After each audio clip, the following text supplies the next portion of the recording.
Esse corte é o oferecimento da Bet Nacional, a Bet dos brasileiros. No Clássico dos Milhões deu 1-1.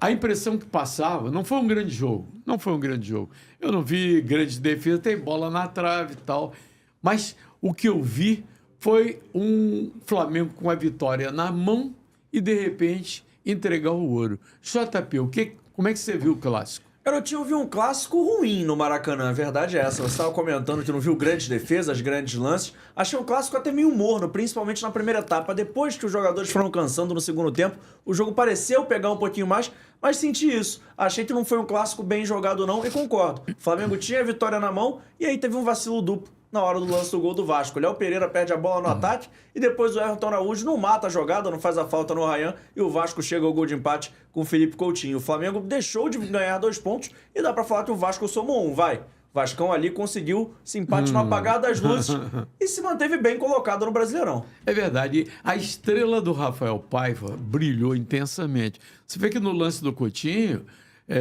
o Puma, que foi colocado no segundo tempo, o Coutinho, que foi colocado no segundo tempo pelo Rafael Paiva, eles participam da jogada e surge o gol de empate. E parecia que o Vasco tinha vencido no final, Vandame. Pois é, teve vascaíno comemorando como se fosse uma vitória, mas eu, assim, entendo da seguinte forma. Eu acho que o Felipe Coutinho mostrou o cartão de visita dele. Todo mundo já conhece. Mas ele deu até aquela desabafada aí que faz sentido, porque é o seguinte... Pô, o Coutinho já chegou, tá encostado, pô, o cara se machucou, se lesionou, depois pegou Covid e ontem ele não podia jogar os 90 minutos. Ele tinha que ter uma minutagem menor, claro.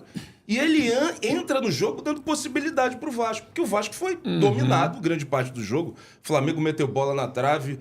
A gente estava até falando fora aqui do ar, eu não sou muito de cornetar técnico, porque o técnico tem o departamento dele de fisiologia, o departamento médico e tal.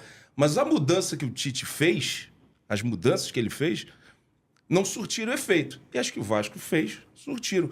Você vê que ele tira o Bruno Henrique, que é um cara que, eu não sei se sentiu alguma coisa, dá trabalho o tempo inteiro, se movimenta, chuta bem, finaliza bem, percorre o campo de ataque todo, ele tira ele e coloca o Carlinhos. Foi o Tite fazer isso pro Léo Ortiz, que tá jogando muito bem, né, como volante, tá jogando a bola redonda, pro Léo Ortiz enfiar aquela bola pro Carlinhos, ele chuta o chão, o gramado. Eu fico imaginando o flamenguista nessa hora, tipo, putz, se fosse o Bruno Henrique aí, talvez a conclusão seria muito melhor. Se ia bater na trave, se o Léo Jardim ia pegar, é outra história, né?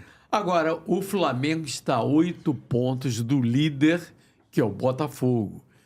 Esse quadro de hoje mostra o Flamengo fora da disputa do campeonato? Garotinho, a gente vem comentando isso desde semana passada aqui no Segundona e acho que com esse empate, depois até de abrir o placar e tá vencendo a maior parte do jogo, Flamengo 8 pontos, Botafogo, dá pra falar que deu adeus à disputa do Campeonato Brasileiro. Não vejo o Flamengo com possibilidades mais do título, até porque tem muita gente brigando.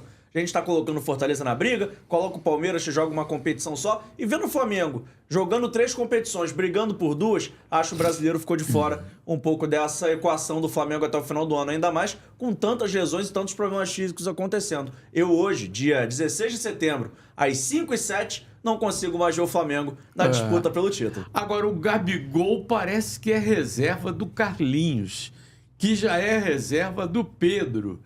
Acabou o ciclo do Gabigol? Acho que acabou. Acho que acabou. No Flamengo, acho que acabou. Ele, quando entra, também tá desmotivado, não tá? E outra coisa, hoje em dia, a gente estava falando, o futebol é tático e físico. O físico do Gabigol não é mais o que era. Os caras têm que correr, têm que marcar. O cara é atacante, tem que marcar tanto quanto o zagueiro hoje. E o zagueiro tem que construir.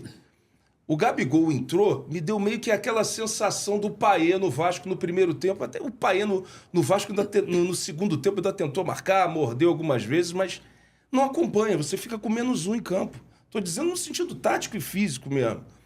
E quando ele entrou, parece que ele entrou e já sentiu uma puxada aqui na coxa. Então, quer dizer, ele já entrou como aquela...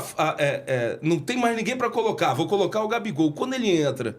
ainda não mostra confiança física, nem para ele, nem para o Tite, nem para a torcida, eu acho que pro Flamengo é complicado o Gabigol hoje. Viu? O ciclo do Gabigol no Flamengo acaba se o Tite permanecer como treinador na próxima temporada. Dá pra ver nitidamente que o Tite não gosta do futebol do Gabigol quando o coloca depois do Carlinhos em campo. Eu acho que o Tite não é que não gosta de futebol. Ele não gosta do comportamento do Gabigol. Pode ser. Já na seleção ele demonstrou isso.